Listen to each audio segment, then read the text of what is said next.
to the hip, hop, the hip it to the hip, hip hop. You don't stop the rocker to the bang bang boogie. Say up, jump the boogie to the rhythm of the boogie to beat. With us already possessing the knowledge of metaphor, simile, alliteration, and personification, the goal of this lesson is to add to our knowledge of figurative language by gaining the understanding of 4 more categories. So here's a reminder of what figurative language is. Figurative language is the use of words in a way that exaggerates or alters their usual meanings. Figurative language techniques are used to evoke a certain feeling in an audience. In this lesson, the 4 categories of figurative language we'll be looking at are allusion, synecdoche, onomatopoeia, and hyperbole. First up is allusion. Allusion makes a reference to people, places, events, or other works, either by direct statement or by implying it. This comes across a little tricky in the definition, so let's move on to the example. The lyrical example comes from the song Juicy by rapper Notorious B.I.G. It was all a dream. I used to read Word Up magazine. Salt and pepper and heavy D up in the limousine. Hanging pictures on my wall. Every Saturday, rap attack Mr. Magic Molly Mall. Focusing on the underlined sections. Notorious B.I.G. uses allusion when he references influential pieces of the hip-hop movement. He references famous hip-hop magazine Word Up, influential rap artists Salt and Pepper and Heavy D, and one of the first hip-hop radio shows, Rap Attack, which featured Mr. Magic and DJ Molly Mall. Many poets also use allusion when referencing other works or other poets. Next up, we have synecdoche.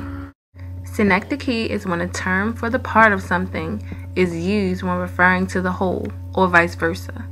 This is one that comes across as very confusing with just a definition, so let's get into the example. The lyrical example is from the song Heard 'Em Say by rapper Kanye West. They can't cop cars without seeing cop cars. I guess they want us all behind bars. I know it, and I heard them say, nothing's ever promised tomorrow today.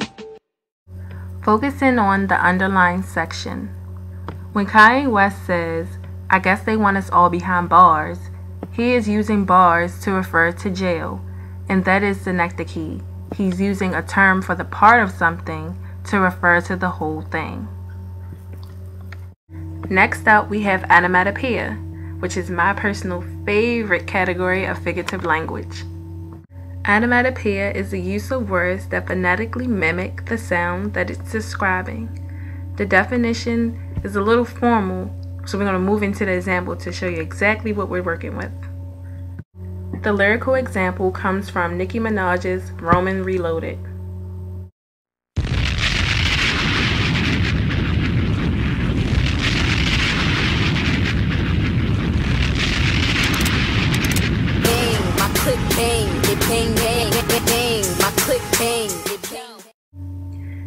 Focusing on the underlying sections.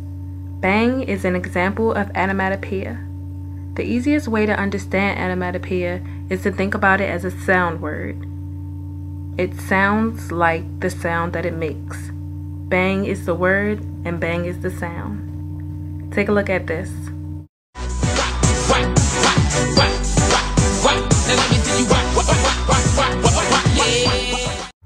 Once again, you can see the word in action. WAP is the word and WAP is the sound. It's just so much fun. Now we're off to our last category of figurative language, which is hyperbole. Hyperbole is the use of exaggeration for emphasis or effect. It seems fairly simple, so let's see it in action. The lyrical example comes from rapper Jay-Z's song, Who Gon' Stop Me? Who gon' stop me, huh? Yeah, who gon' stop me? No brakes, I need State Farm. So many watches, I need 8 arms. One neck, but got 8 charms. Who gon' stop me? Focus in on the underlined section one last time. When Jay-Z says, so many watches, I need 8 arms, he's putting emphasis on the fact that he has a lot of watches. And I would say he does have a lot of watches indeed if he needs 8 arms. And that's the end of our figurative language lesson. You now have 4 more categories of figurative language to add to your book of knowledge. I hope this gets you excited to move on to the next stages of poetry. Thanks for watching.